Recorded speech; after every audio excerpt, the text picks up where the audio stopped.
शेर अफजल ने बकवास की, आले सऊद जो वहाँ काबज है उसका चेहरा सामने आ चुका है। इनके घर के अंदर इनकी बीवी को गोली नहीं लगेगी, इनकी बीवी की इज्जत नहीं लूटी जाएगी, इनके नेकते बच्चों को गोली आके गोलियां नहीं लगेंगी। इस वक्त उस वक्त तक इनको एहसास नहीं होगा।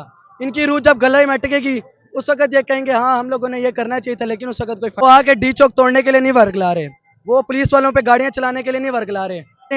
इंशाल्लाह मेरे दो छोटे भाई हैं, मैं उनको वर्गलाऊंगा जितना तक हो सकेगा, मैं आप सबको वर्गला। अस्सलाम वालेकुम नाजरीन, इस वक्त हम मौजूद हैं गज़ा मार्च जो कि हाफ़िज़ नईमुर्रहमान जमात इस्लामी की तरफ से कॉल दी गई थी। गज़ा के हक़ में जो जुल्म और बर्बरियत वहाँ पर हो रही है उनके हक़ में यहाँ पर कॉल दी गई थी। पहले तो ये एक मार्च अनाउंस किया गया था, एम्बेसी की तरफ जाना है अमेरिकन, फिर उसके बाद इन्होंने यहाँ पर प्रोटेस्ट की शेप इख्तियार की है और अब ये ज़ीरो पॉइंट के मुकाम पर मौजूद हैं। यहाँ पर हमारे साथ बहुत सारे लोग मौजूद हैं, इनसे पूछते हैं कि इनका आखिर मुतालबा क्या है। अस्सलाम वालेकुम। वालेकुम सलाम। जी अंकल, क्या आपका मुतालबा है? हमारा मुतालबा ये है कि कुरान गैरत का मुजाहरा करें और फ़लस्तीनी भाइयों को साथ दें, ठीक है। और इस तरह जो है ना ये बुज़दिली के जो है कब तक ये करते रहेंगे। अंकल, एक नई स्टेटमेंट सामने आई है शेर अफजल मरवत के हवाले से, पार्लिमान का हिस्सा है। वो कहते हैं कि जितने भी उलमा इकराम हैं ये हमें उकसाते हैं, हमारे बच्चों को उकसाते हैं कि ये सिर्फ उनका सियासी, ये उनका उनका सियासी बयान है, ये प्रोपेगेंडा है। सियासी नहीं, लेकिन ये वो पार्लिमान का हिस्सा है ना। ये दीन दीन दुश्मन लोग हैं। अलग वतन देना ही है तो अमेरिका में उनको अकोमोडेट करें। वो अमेरिका ही से, इंग्लैंड और अमेरिका से इकट्ठे करके लाए थे उन यहूदियों को, वहीं ले जाए अपनी सरजमीन पे। ये सरजमीन मुसलमानों की है और इन्हीं का, मुसलमानों की हक है, फ़लस्तीनियों का हक है। अंकल, आपको क्या लगता है कि ये जो हुकूमत है जहाद की इजाज़त देगी या जहाद का कोई अनाउंसमेंट करेगी? क्योंकि आज मुसलमान भाई निकले अपने फ़लस्तीन के हक में, इन्होंने तो कंटेनर लगा दिए। देखिए ना, अवाम ने तो अपने जज्बात का इजहार कर रही है, आज भी करेगी, इंदा भी करेगी। और हुकूमत का काम है कि अमेरिका इसराइल की पुष्टपनाही कर रहा है और इसराइल जो है नस्ल कुशी कर रहा है। इसके वाले से अमेरिका की अवाम, बरतानिया की अवाम, फ्रांस की अवाम, सारे गैर मुस्लिम मुल्क की अवाम बाहर निकली हुई है। और हमारे ये मुल्क के हुक्मरान हैं वो बगैरत हो चुके हैं, जो मुसलमान होने के बावजूद भी इस अहम इशू पर वो अपने एक आवाज़ नहीं उठा रहे।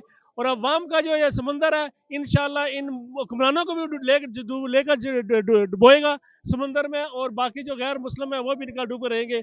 और ये जो ट्रंप ने जो बयान दिया है कि उसने गजा की जो ज़मीन है उसको रियल स्टेट करार दिया गया, तो ये शर्म की बात है इन हुक्मरानों के लिए भी और इन नसीहत के चैंपियन के वालों के भी। रियल स्टेट का मतलब है जैसा कब्जा ग्रुप यहाँ मोहल्लों में से लेकर, शहरों से लेकर पूरे मुल्क पर छाया हुआ है, इसी तरह उन्होंने रियल स्टेट करार देकर गजा को उसने अपनी जहनीत जहर कर दी है। और वो सच ये कहता है कि जैसा कब्जा माफिया जहाँ जाता है अपना कब्जा कर लेता है, वहाँ से लोगों को भगा देता है। इसलिए ये गजा के जो मुसलमान हैं वो अपनी जानें कुर्बान कर रहे हैं। अब तक 60,000 से ज़्यादा लोग शहीद हो चुके हैं। और हमारा जो जज्बा, हमारी जो उम्मीदें इंशाल्लाह अवाम के साथ हैं और हम अपने जान मान तन मन देने के लिए तैयार हैं। मैंने पहले भी एक सवाल किया है कि शेर अफजल मरवत उन्होंने कहा है कि जितने भी उलमा इकराम है पाकिस्तान में वो हमारे बच्चों को तो दर्स दे रहे हैं जहाद करो, उनको तो वर्गला रहे हैं, लेकिन खुद अपने बच्चों को नहीं लेकर जाते या खुद नहीं जाते। उस हवाले से क्या है? ये तो शेर अफजल ने बकवास किया है कि उलमा ने किसी को नहीं कहा कि फलां के बच्चे जाएं।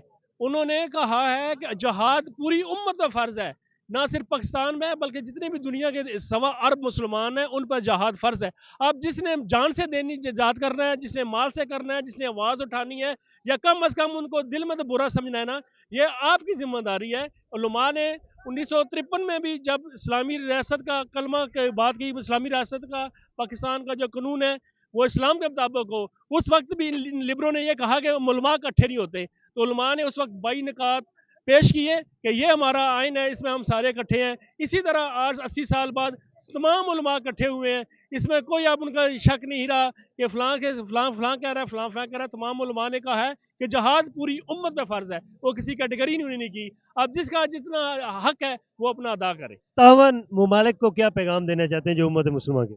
57 ममालिक ये बादशाह हैं और उन्होंने अपने नस्ल को बचाने के लिए वो एक हैं, लेकिन अवाम के लिए, इस्लाम के लिए वो एक नहीं है। और उनका इंजाम इंशाल्लाह बहुत करीब है। ये अवाम का जो ठाटे मारता समुंदर है, इनसे गलबा इस्लाम होगा, इस्लाम का निज़ाम होगा और इनकी बादशाहत इंशाल्लाह ख़त्म होकर रहेंगी। मैंने ना एक आज से ना कोई 2-3 महीने पहले एक रिपोर्ट की थी कि एक तरफ फ़लस्तीन के अंदर 48,000 लोग मारे जाते हैं, एक दिन में काफ़ी शहादतें होती हैं, और दूसरी तरफ उसी दिन जाकर सऊदी अरब में शकीरा जाकर डांस कर रही होती है। तो सऊदी अरब को आप क्या मैसेज देंगे जो इतनी पावरफुल एक स्टेट है? देखिए ना, जो मुसलमान है, उम्मत है, मक्का की वजह से और मदीना की वजह से एहतराम करते हैं, और अब आले सऊद जो वहाँ काबज़ है उसका चेहरा सामने आ चुका है। क्या भाइयों के दिल में अहले बैत की जो मोहब्बत है वो करबला में जो चीज़ें घुसी हैं, उसको महसूस करते हैं। इंशाअल्लाह ईरान एक शिया मुल्क होने की वजह से उसने अपना हाथ उठा दिया, उसने इस्लाम से हमला किया। हम जो मुसलमान हैं, हमारे दिलों में एक सेब सिर्फ गिरा था, उस सेब के गिरने की वजह से ग्रेविटी डिस्कवर हो गई थी। लेकिन इतनी लाशें गजा में गिर चुकी हैं कि जिनको हम शुमार भी नहीं कर सकते। ये लोग तो ऐसे लोग हैं जो आज तक ह्यूमैनिटी डिस्कवर नहीं कर सकते। एक सेब गिरने पर इन्होंने ग्रेविटी डिस्कवर कर दी। इनसे सिर्फ बातें करवा लें। इंशाल्लाह ये आप देख सकते हैं कितने लोग हैं, बांग्लादेश में भी लोग निकले हैं, बाकी ममालिक में भी लोग निकल रहे हैं। इंशाल्लाह बहुत जल्द वक्त आने पर ये जो रास्ते में शहबाज शरीफ का खानदान आता है, जिसका खानदान जो फौज जो हमें रोकने की कोशिश करेगी, किसी से नहीं रुकेंगे। ईरान का बॉर्डर आएगा, अफगानिस्तान का बॉर्डर आएगा, यमन का, तुर्की का, मिस्र का, जिसका बॉर्डर आएगा हम तोड़ते हुए उसको अबूर करते हुए इंशाल्लाह अपने फलस्तीनी भाइयों तक जाकर पहुंचेंगे और उनकी मदद इंशाल्लाह करेंगे। सऊदी अरब को आप क्या पैगाम देंगे, जहाँ एक तरफ फ़लस्तीन में इतने बच्चे शहीद होते हैं एक दिन में, और दूसरी तरफ वो शकीरा का डांस इंजॉय कर रहे होते हैं, उसको आप क्या कहेंगे? ये मैं आपको पहले बता चुका हूँ कि करबला में जो हुआ था, इनको जो हमारे नबी के हमारे नवासों के साथ जो है इनको वो चीज़ महसूस नहीं होती। इनको हमारी चीज़ कभी भी ये चीज़ महसूस नहीं होगी जब तक इनके घर के अंदर इनकी बीवी को गोली नहीं लगेगी, इनकी बीवी की इज्जत नहीं लूटी जाएगी, इनके नेकते बच्चों को गोली आके गोलियां नहीं लगेंगी, उस वक्त तक इनको एहसास नहीं होगा। इनकी रूह जब गले में अटकेगी उस वक्त ये कहेंगे हाँ हम लोगों ने ये करना चाहिए था, लेकिन उस वक्त कोई फ़ायदा नहीं होगा। अच्छा, पाकिस्तानी एक मशहूर पॉलिटिशियन है शेर अफजल मरवत, आप जानते होंगे, उन्होंने एक स्टेटमेंट दिया कि जितने भी उलमा इकराम हैं वो हमारे बच्चों को वर्गलाते हैं, नौजवानों को वर्गलाते हैं कि आप जाकर जहाद करो, लेकिन अपने बच्चों को वो कुछ नहीं भेजते, ना ही वो खुद जाते हैं। उनको आप क्या पैगाम देने देंगे? इस मामले में मैं जो उलमा हैं जो मुस्लिम उम्मत के पाकिस्तान के बच्चों को वर्गला रहे हैं उनका साथ दूंगा कि वो ये जो बच्चे हैं ये उनको जिहाद के लिए वर्गला रहे हैं। वो आके डी चौक तोड़ने के लिए नहीं वर्गला रहे, वो पुलिस वालों पे गाड़ियां चलाने के लिए नहीं वर्गला रहे, वो अपनी मस्जिद अक्सा को बचाने के लिए बच्चों को वर्गला रहे हैं। इंशाल्लाह मेरे 2 छोटे भाई हैं, मैं उनको वर्गलाऊंगा जितना तक हो सकेगा। मैं आप सबको वर्गलाता हूँ, आप मस्जिद अक्सा को बचाने के लिए निकले हैं, और मस्जिद अक्सा के रास्ते में जो है ये आप लोग बयान सुन चुके हैं कि जिहाद फ़र्ज हो चुका है।